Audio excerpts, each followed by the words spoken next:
ലോക ചരിത്രത്തിൽ ഒരുപാട് കടികൾ വാങ്ങി, 5000-ലേറെ കടികൾ വാങ്ങാൻ പറ്റി.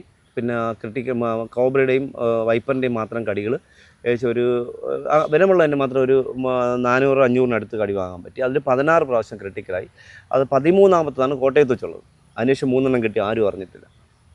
അതിനുശേഷം 2025 ഓഗസ്റ്റ്, നവംബർ, ഡിസംബർ 5 മാസത്തിനിടയിൽ 3 കടിയിൽ 3 സീരിയസ് കടിയാണ്. ഒറ്റ കുഞ്ഞുങ്ങൾ അറിഞ്ഞില്ല.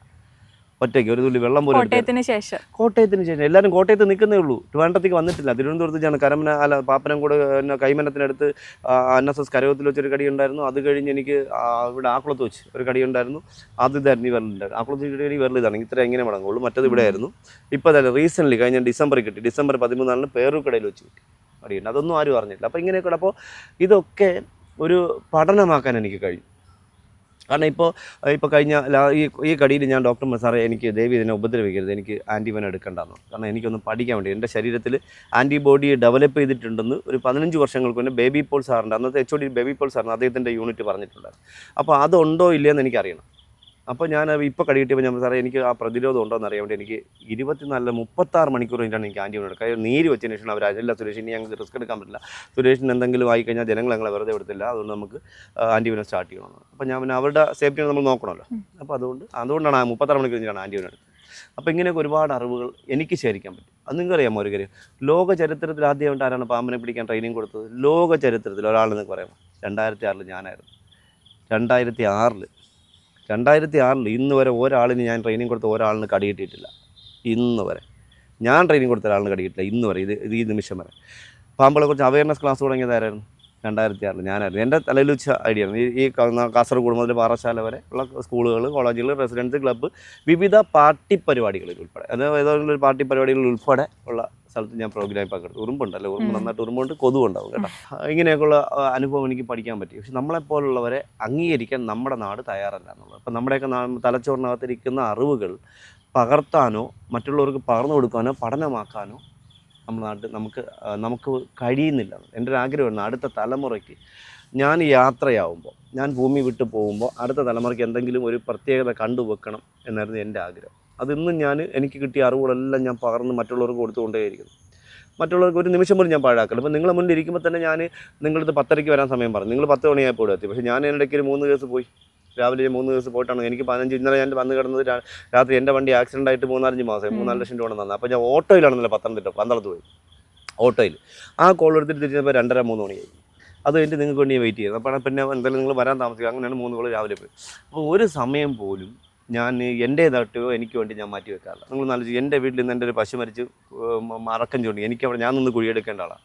ഞാൻ അപ്പോഴും മറ്റുള്ളവർക്ക് കൊണ്ട് ഓടിക്കൊണ്ടിരിക്കുന്നു. മറ്റുള്ളവർക്ക് ഞാൻ സ്നേഹിക്കുന്ന എൻ്റെ അതിഥികൾക്കും എൻ്റെ ജനങ്ങൾക്കും വേണ്ടി ഞാനിപ്പോൾ രണ്ടും കൂടുതലും പ്രാധാന്യം ഞാൻ ജനങ്ങൾക്ക് കൊടുക്കുന്നു ഇപ്പോൾ. കാരണം നമ്മുടെ നാട്ടിൽ ഒരുപാട് പാമ്പ് കടി മരണങ്ങളുണ്ടാകും. അപ്പോൾ ഇതിനെയൊക്കെ പഠിക്കാൻ ശ്രമിക്കുന്നുണ്ട്. ഞാനിപ്പോൾ പാമ്പ് കടിയിട്ട് മരണപ്പെട്ട വീട്ടിൽ പോകുന്നു, ആ വീടിൻ്റെ പരിസരം വീക്ഷിക്കുന്നു. ഇത് എങ്ങനെയാണ് വരാൻ സാധ്യതയുണ്ട്, ഇത് എവിടെ നിന്ന് കടി കിട്ടാൻ സാധ്യതയുണ്ട്, ഈ വീട്ടിൽ ആ കുട്ടിക്ക് കടി കിട്ടിയിട്ട് ഏത് ഭാഗത്ത് കടി കിട്ടി, എവിടെ നിന്ന് കടി കിട്ടി, എത്ര സമയം എടുത്ത് ഹോസ്പിറ്റലിൽ എത്താൻ, ഇങ്ങനെയൊക്കെയുള്ള അറിവുകൾ തേടി അന്വേഷിച്ചുള്ളൂ യാത്ര ചെയ്യുന്നത്. ശരിക്കും പറഞ്ഞാൽ ഈ ഒരു കാര്യം കൊണ്ടാണ് ചേട്ടൻ ഈ പറഞ്ഞ നിസ്വാർത്ഥമായിട്ട് ചെയ്യുന്നതുകൊണ്ടായിരിക്കാം ചാൾസ് രാജാവൊക്കെ അന്ന് വന്നപ്പോൾ ലിവിങ് വണ്ടർ എന്ന് തന്നെ വിളിച്ചതും വിശേഷിപ്പിച്ചതും ഒക്കെ. അത് സന്തോഷമാണെന്ന് അറിയാം. ഇപ്പം നമ്മളെപ്പോലുള്ളവർ, ഇപ്പം എനിക്ക് ഏറ്റവും കൂടുതൽ സന്തോഷം നിന്ന് കുറേ ഭാഗ്യം ഈ പാമ്പ് കൊടുത്തക്കാർക്ക് ലോകത്ത് ആർക്കും കിട്ടാത്തൊരു ഭാഗ്യമാണ് എനിക്ക് കിട്ടി. കാരണം രാജകുമാരനെ കാണാൻ പറ്റി. അതിലുപരി ആ സമയത്തുണ്ടല്ലോ നിങ്ങൾ തന്നെ ചിലപ്പോൾ നാറിപ്പോൾ. എൻ്റെ കൈ ഓട്ടർ നീർനായി കടിച്ചിട്ട് എൻ്റെ കൈയെല്ലാം മുറിവാണ്. എൻ്റെ ശരീരത്തിൽ മൊത്തം 55 മുറിവുണ്ടായിരുന്നു ഇത് കടിച്ചിട്ട്. എല്ലാവരും ഞാൻ ഇങ്ങനെ വെച്ച് കെട്ടി പഴുപ്പൊക്കെ ഇങ്ങനെ ഒലിച്ച് നാറിക്കൊണ്ടിരിക്കുന്ന കൈയാണ്. അപ്പം നാളെയാണ് പുതിയ പിള്ളയെ കാണാൻ സമയം തന്നെ. അപ്പോൾ ഞങ്ങൾ ഇന്നേ ഇവിടുന്ന് പോകണം. അപ്പോൾ കൈയൊന്നും ഡ്രസ്സ് ചെയ്തില്ല. ഇത് 2 കിലോ വെച്ച് കെട്ടിയിട്ടുണ്ട്. ആ കൈ സ്മെല്ലോടെയാണ് അദ്ദേഹത്തിനടുത്ത് നിൽക്കുന്നത്. അദ്ദേഹത്തിന് ഒരു സങ്കേതം തോന്നുന്നത് അദ്ദേഹം എൻ്റെ കൈ പിടിച്ച് വെച്ചിരുന്നു എന്നുള്ളതാണ്. ഈ സ്മെല്ലിൽ എനിക്ക് തന്നെ വിഷമം തോന്നി. പക്ഷേ അദ്ദേഹം എൻ്റെ കൈ നിർബന്ധമായിട്ട് പിടിച്ച് അദ്ദേഹത്തിൻ്റെ കയ്യിൽ ഇങ്ങനെ വെച്ചിരുന്നു എന്നാണ്. അപ്പോൾ അതൊക്കെ ഒരു ഭാഗ്യമാണ്. ഇവിടെ നമ്മുടെ നാട്ടിൽ എനിക്ക് ചിരി വരുന്നൊരു സമയത്ത് ചില സമയത്ത് ഈ ഇലക്ഷൻ കോമാളിത്തരം എന്ന് പറഞ്ഞ കുറേ സംഭവങ്ങൾ. കാരണം നമ്മളെ വീട്ടിൽ നമ്മളെ അമ്മ ഇലക്ഷൻ വോട്ട് ചോദിക്കാൻ ഒരു പഞ്ചായത്ത് മെമ്പറായിട്ട് നിൽക്കുന്ന ഒരാൾ വന്നാൽ അമ്മ എന്നൊക്കെ പറഞ്ഞ് വളരെ ബഹുമാനത്തിൽ കാലൊക്കെ തൊട്ട് ജയിച്ചു കഴിഞ്ഞാൽ പിന്നെ അമ്മയെ പേര് പറഞ്ഞേ വിളിക്കുള്ളൂ. പിന്നെ പുള്ളിയെ നമ്മൾ വിളിച്ചാൽ കിട്ടണമെങ്കിൽ പുള്ളിയുടെ പിറകെ കിടക്കണം. ആ സമയത്താണ് ഒരു രാജ്യത്തിൻ്റെ സൂര്യൻ അസ്തമിക്കാത്ത രാജ്യത്തിലെ രാജകുമാരൻ ഇന്ത്യ സന്ദർശിക്കാൻ സമയത്ത് കേരളത്തിൽ വന്നപ്പോൾ അന്ന് ഉമ്മൻചാണ്ടി സാറിൻ്റെ ബർത്ത്ഡേ ആണ്. അതിനുപോലും സാർ പുള്ളിക്കാരൻ പോയിട്ടില്ല. പറഞ്ഞാൽ അതല്ല, എനിക്ക് അതിനേക്കാളും പ്രാധാന്യം ഇതാണെന്ന് പറഞ്ഞാൽ നമ്മളെ കാണാൻ വേണ്ടി വെയിറ്റ് ചെയ്ത്. അതിൽ കൂടി വേറെ സന്തോഷമുണ്ട്. എന്താണെന്ന് അറിയാം, നിങ്ങൾ മറുനാടൻ സായൻ സാറിനെ കൂടി ചോദിച്ചാൽ മതി. ഈ കഴിഞ്ഞ ഒരു 3-4 മാസങ്ങൾക്ക് മുന്നേ അവിടെ പാർലമെൻറ്റ് കിടന്നപ്പോൾ നമ്മുടെ ഭാരതീയനായ ഒരാൾ ആ പാർലമെൻറ്റ് മെമ്പറായിരുന്നു. അപ്പോൾ അദ്ദേഹം ചാൾസ് രാജഗോപാൽ സാർ അദ്ദേഹം പുറത്തേക്ക് വരുന്നു. അപ്പോൾ ഒരാൾ സൈഡിൽ നിൽക്കുന്നു. അപ്പോൾ അദ്ദേഹത്തെ പരിചയപ്പെടാനുള്ള അവസരം. അപ്പോൾ അദ്ദേഹത്തെ പരിചയപ്പെട്ടപ്പോൾ അദ്ദേഹം ഞാൻ ഇന്ത്യക്കാരനാണെന്ന് പറഞ്ഞു, പരിചയപ്പെട്ടു.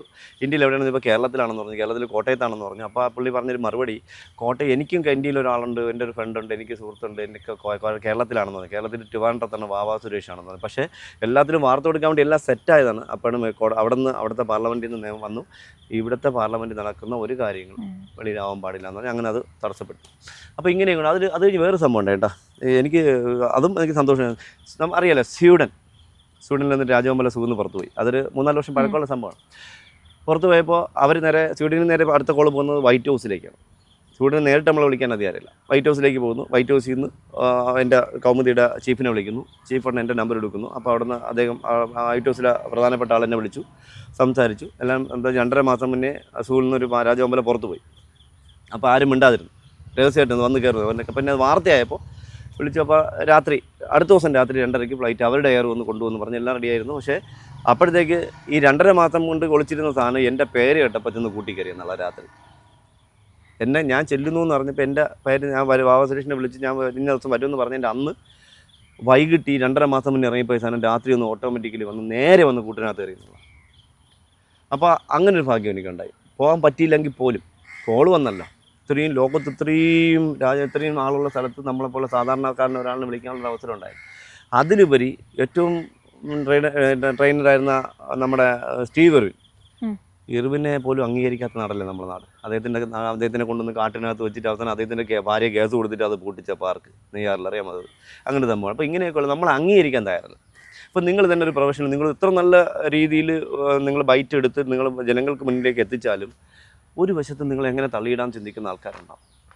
അതാണ് അപ്പോൾ നമ്മളെ വളരാൻ അനുവദിക്കത്തില്ല. അത് നമ്മുടെ നാടിൻ്റെ ശാപം അതാണ്. അതുകൊണ്ട് നമ്മുടെ ചെറുപ്പത്തിൽ പുതിയ തലമുറയിലെ തലച്ചുള്ള കുട്ടികളെ അന്യ രാജ്യങ്ങളിലേക്ക് പോയിക്കൊണ്ടിരിക്കുന്നു. അപ്പോൾ ഞാൻ എൻ്റെ നാട്ടിൽ തന്നെ നിൽക്കാൻ ആഗ്രഹിക്കും.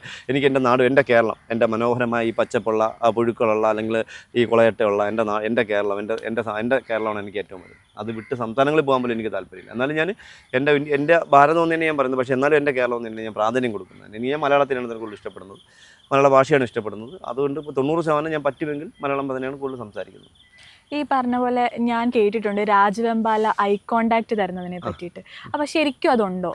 മൂഡ് മാറ്റാൻ പറ്റുമോ നമുക്ക് നമ്മുടെ ശരിക്കും രാജവെമ്പാലയ്ക്ക്? 100%. നിങ്ങളുടെ ചോദ്യം എന്നല്ല, എനിക്ക് തോന്നുന്നത് ഞാനിപ്പോൾ ഈ പാമ്പടി വിഷയമായിട്ട് ബന്ധപ്പെട്ട് ഏകദേശം ഈ നാട്ടിൽ വിദേശ സോഷ്യൽ മീഡിയ ഉൾപ്പെടെ ഒരുപാട് ചാനലുകൾ ഞാൻ ഇൻ്റർവ്യൂ ചെയ്തു കേട്ടോ. എന്നെ ഇൻ്റർവ്യൂ. പക്ഷേ ആരും ഇങ്ങനത്തെ ചോദ്യങ്ങളും ചോദിച്ചിട്ട് നല്ല ചോദ്യമാണ് കേട്ടോ. അത് പറ്റും. കാരണം എന്ന് പറയാം, ഇപ്പം നമ്മൾ ഇപ്പോൾ യൂട്യൂബിലൊക്കെ കയറി കഴിഞ്ഞാൽ ഇപ്പോൾ ഈ അടുത്താണ് നമ്മുടെ ഈ കൗമുദിന് 1200 എപ്പിസോഡ് പിന്നിട്ട് പോകുന്ന സ്നേക് മാസ്റ്റർ പ്രോഗ്രാം എൻ്റെ തലയിൽ ഉദിച്ചാണ്. ഒരാളിൻ്റെയും തലയിൽ ഉദിച്ചില്ല, എൻ്റെ തലയിൽ ഉദിച്ചിട്ട് അതിനെയാണ് ഞാൻ അതിനെ ഫ്രഷായിട്ട് അവരെ കൊണ്ട് കൊടുക്കുന്നു. നല്ലൊരു പ്രൊഡ്യൂസർ കിഷോർ കരമന കിട്ടി, നല്ല ക്യാമറമാൻ കിട്ടി. അപ്പോൾ അവർക്ക് ഭയമില്ലാതെ അവരെ ആദ്യം പേടി മാറ്റി. ഇപ്പോൾ നന്നായിട്ടത് വിഷ്വൽ ബ്യൂട്ടിയായിട്ട് എടുത്ത് നമുക്ക് ആൾക്കാർ മുന്നിലേക്ക് എത്തിക്കാൻ പറ്റും. അപ്പോൾ അതിൽ ആ സമയത്ത് നമ്മൾ കിങ്കോബറൊക്കെ പിടിക്കാൻ പോകുമ്പോൾ ആദ്യമൊക്കെ പിടിക്കാൻ പോകുമ്പോൾ തലയിൽ പിടിച്ച് എടുത്ത് ചാക്കിലാക്കി കഴുത്തിലൊക്കെ ഇട്ട് ഫോട്ടോ എടുത്ത് കൊണ്ട് പിന്നെ എനിക്ക് തോന്നി ഇത് ശരിയല്ല, ഇതിനെ പഠിക്കണം. അപ്പോൾ നമ്മൾ ഇപ്പം നിസ്സാരമായിട്ടുള്ളൊരു കേസാണ്. അപ്പം ചില സ്ഥലത്ത് പാമ്പിനെ പിടിക്കാണ്ടിരുമ്പോൾ ഇന്നലെ അവിടെ ഇരുന്ന പാമ്പ് നമ്മളവിടെ എത്തുമ്പോൾ അത് അവിടെ നിന്ന് എഴിഞ്ഞ് പോകുന്നു, അവിടെ ആ സ്ഥലത്ത് എത്താറാകുമ്പോൾ. അപ്പോൾ ഇങ്ങനെയൊക്കെയുള്ള അനുഭവം. അപ്പോൾ എനിക്ക് തോന്നിയത് കുറച്ച് വലിയ പാമ്പാണ് രാജവെമ്പാല, തലയും കുറച്ച് വലുതാണ്. അപ്പോൾ തലച്ചോറ് മറ്റ് പാമ്പുകളെ അപേക്ഷിച്ച് തലച്ചോറ് കുറഞ്ഞ, ബ്രെയിൻ വളരെ കനം കുറഞ്ഞ ജീവിയാണ് പാമ്പുകൾ. അതിൽ കുറച്ചുകൂടി കൂടുതൽ രാജവെമ്പാലയ്ക്കാണ്. അപ്പോൾ നമ്മളിതിനടുത്ത് രാജവെമ്പാല ഡെത്തുകൾ കേരളത്തിൽ കുറവാണ്. കേരളത്തിൽ അറിയാമോ എത്ര ഡെത്ത് ഉണ്ടെന്ന്? രാജവെമ്പാലയുടെ ഒരു ഡെത്തെ സ്ഥിരീകരിച്ചിട്ടുള്ളൂ. അത് തിരുവനന്തപുരത്ത് സൂവിലാണ്. അത് സൂയിസൈഡായിരുന്നു. സൂയിസൈഡെന്ന് ലോകത്ത് പറഞ്ഞ ഞാൻ മാത്രമേ ഉള്ളൂ, വേറെ ആരും പറഞ്ഞിട്ടില്ല. അത് സൂയിസൈഡ്. കാരണം ഇന്ത്യൻ സൂ അതോറിറ്റിയുടെ നിയമപ്രകാരം 12 മണിക്ക് ശേഷം കൂട്ടിനകത്ത് ആരും കയറാൻ പാടില്ല. 12 മണിക്ക് പൂട്ടി താക്കോൽ തോന്നും. പുള്ളി 12:30 കൂട്ടിനകത്ത് നിൽക്കാം. പുള്ളി നിൽക്കുന്ന സമയത്തിന് പുള്ളി ഇങ്ങനെ ചൂലിട്ട് ഇങ്ങനെ ആക്കിയൊക്കെ നിൽക്കുന്നു, എന്തൊക്കെ ആലോചിച്ചുകൊണ്ട് നിൽക്കുന്നു. എന്നിട്ട് പുള്ളിക്ക് ഈ കൂട്ടിനകത്ത് ആൾ കയറണമെങ്കിൽ തന്നെ അതിനകത്ത് നടക്കുന്ന പാമ്പിനെ കൂട്ടിലേക്ക് വെളിയിൽ നിന്ന് വിരട്ടി കയറ്റി അത് ലോക്കിയതിനു ശേഷം ഇതിനകത്ത് ആൾ കയറാൻ പാടില്ല.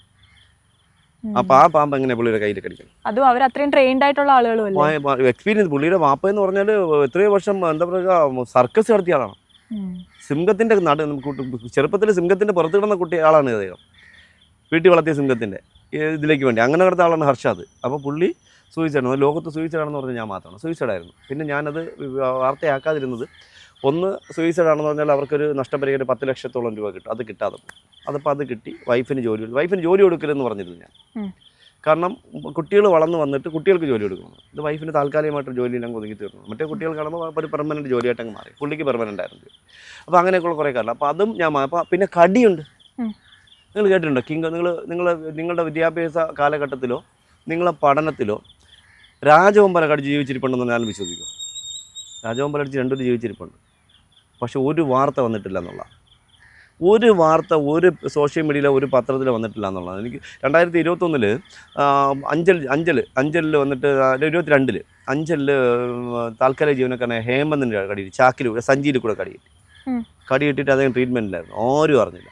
രഹസ്യമായിട്ട് ട്രീറ്റ്മെൻറ്റ് ചെയ്തു. അത് കഴിഞ്ഞ 2023 പാലോട് വാച്ചറിന് കടികിട്ടി. രാജവെമ്പാല അടിച്ചു സഞ്ചിയിൽ. ഇപ്പോഴും ജീവിച്ചിരിപ്പുണ്ട്. ഞാൻ അറിഞ്ഞാൽ വാർത്തയാക്കുമെന്ന് പറഞ്ഞ് മിണ്ടാതുകൊണ്ട് എവിടെ നിന്ന് ട്രിവാൻഡ്രത്ത് കടിയിട്ടിട്ട് കൊല്ലത്ത് ESI ഒരു ഫെസിലിറ്റി ഇല്ലാത്ത ESI മെഡിക്കൽ കോളേജ് കൊണ്ട് അഡ്മിറ്റ് ചെയ്തു. ഒന്ന് ആലോചിച്ച് നോക്കണേ. ഇവിടെ എല്ലാ ഫെസിലിറ്റിയുള്ള സ്ഥലം അടുത്ത് കിടക്കുന്നില്ല. 30 കിലോമീറ്ററേ ഉള്ളൂ. ഇവിടെ നിന്ന് 55 കിലോമീറ്ററിൽ അപ്പുറത്ത് ഉണ്ടാക്കിയിരിക്കണം. ഞാൻ അറിഞ്ഞാൽ ഇത് വാർത്ത കൊടുക്കുന്നു. ഒന്ന് ആലോചിച്ച് നോക്കി. ഇതാണ് നമ്മുടെ നാട്ടിൻ്റെ ശാപം.